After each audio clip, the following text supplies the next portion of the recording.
Bonjour et bienvenue dans cette nouvelle vidéo. Je voulais vous faire part aujourd'hui de mon dernier coup de cœur. Ça s'appelle Star Realms Academy. C'est un jeu d'initiation au deck building à partir de 7 ans. Euh, le jeu il est sorti en anglais. Je l'ai acheté, je regrette pas du tout parce qu'en fait le principe c'est que c'est justement un jeu d'initiation donc avec des cartes sans texte.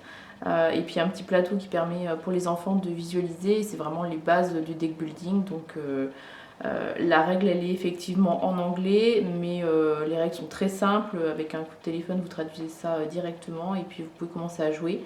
Je vous montre un petit peu tout ça parce que du coup, comme il n'est disponible pour l'instant qu'en anglais, je pense que c'est pas forcément quelque chose qui a été trop vu et pourtant c'est vraiment un super jeu. Il n'y a vraiment pas à hésiter si vous avez envie d'initier votre enfant au deck building. Donc ils ont refait un petit peu les illustrations, vous voyez les vaisseaux, ils sont plutôt mignons. Voilà, ils ont fait des dessins un peu dans ce style. Donc il y a une petite règle du jeu pour vous expliquer les principes, mais vraiment c'est hyper basique, c'est un truc d'initiation. Vous avez un petit plateau ici avec du coup 15 petits boucliers verts qui représentent vos points de vie. Le but du jeu c'est d'être le premier à enlever tous les points de vie à son adversaire, ça se joue à deux. Vous avez aussi des pièces en fait qui sont symbolisées et vous pouvez avoir jusqu'à 8 emplacements de pièces. Vous pouvez garder vos pièces d'un tour sur l'autre, ce qui est quand même une différence par rapport au deck building de base où quand vous allez jouer vos cartes, vous n'avez rien qui reste en main. Et puis vous avez moins de cartes. Vous jouez avec 6 cartes au départ et à chaque fois que vous allez piocher, vous allez avoir 3 cartes en main au lieu de 5. Donc le vaisseau de base, ce sont des scouts qui vous rapportent une pièce. Et puis vous avez des mini vipers qui eux font 1 d'attaque, symbolisé par cette cible rouge. Donc quand c'est votre tour, vous piochez 3 cartes. Voilà, vous les posez devant vous. Vous appliquez les effets donc hyper basiques et puis vous servez du plateau pour tout symboliser. Donc j'ai gagné 2 pièces, donc je prends 2 pièces. Et puis on va dire que mon adversaire va enlever un bouclier de son plateau puisque je lui ai fait un dégât. Avec mes 2 pièces, je regarde au niveau du marché ce que je peux acheter comme un deck building hyper classique. Donc j'ai des valeurs de cartes en haut. J'ai du coup la famille de la carte, ils ont gardé 3 familles. Donc les vertes, les jaunes et les bleues. Ils ont aussi gardé le principe des cartes qui se combinent entre elles avec du coup un deuxième effet si on a 2 cartes en même temps de la même famille, vous voyez. Donc assez classique du deck building, mais je trouve ça intéressant qu'ils aient gardé cette mécanique là.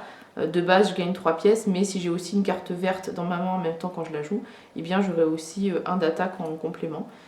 Et puis ils ont aussi gardé les bases en simplifiant, il n'y a pas 2 rangs de base, il n'y a que des bases classiques, avec un petit bouclier donc, que je peux mettre devant moi pour pouvoir prendre les premiers dégâts. Et il faut avoir fait 2 dégâts sur la base. Ça sert à ça les petits jetons rouges qui sont aussi des pions séparés, avant de détruire la base et que mon ennemi doive la défausser. Et puis à ce moment-là, je fais le reste des dégâts au niveau de son plateau central. Voilà, vous avez des petites cartes. Alors elles sont toutes assez faciles. Il n'y a pas beaucoup de symboles. Il y a l'attaque, le bouclier pour se régénérer. Il y a un symbole avec une carte pour dire qu'on pioche une carte. Et puis les pièces. Et voilà. Donc vous avez les 3 familles, les 3 factions comme je vous ai dit. Les cartes combinées et tout ça.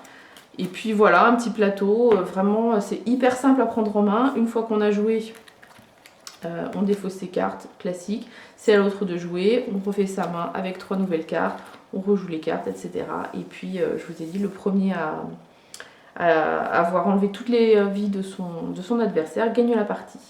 Donc je trouve que c'est vraiment une super entrée en la matière pour les enfants. Je l'ai acheté il n'y a pas longtemps, il est sorti il n'y a pas très longtemps, en tout cas il était disponible chez Philibert. On y joue depuis hyper souvent avec notre petit dernier qui a 6 ans et demi. Il joue avec son frère, avec sa soeur qui sont plus grands. Voilà, tout le monde aime bien. C'est vraiment une super porte d'entrée pour les enfants, pour le deck building. Donc n'ayez pas peur au fait que ce soit un jeu qui est en anglais, puisque je vous ai dit, le principe même c'est qu'il n'y a aucun texte sur les cartes, donc une fois que vous avez lu les règles une fois, soit en traduisant, soit vous ne lisez même pas. Si vous connaissez Star Realms, c'est la même chose mais en version hyper simple. Et puis vous pouvez directement commencer à jouer. Donc n'hésitez pas, si vous avez envie d'initier vos enfants au deck building, à acheter Star Realms Academy. Et maintenant je vous dis à vous de jouer, merci!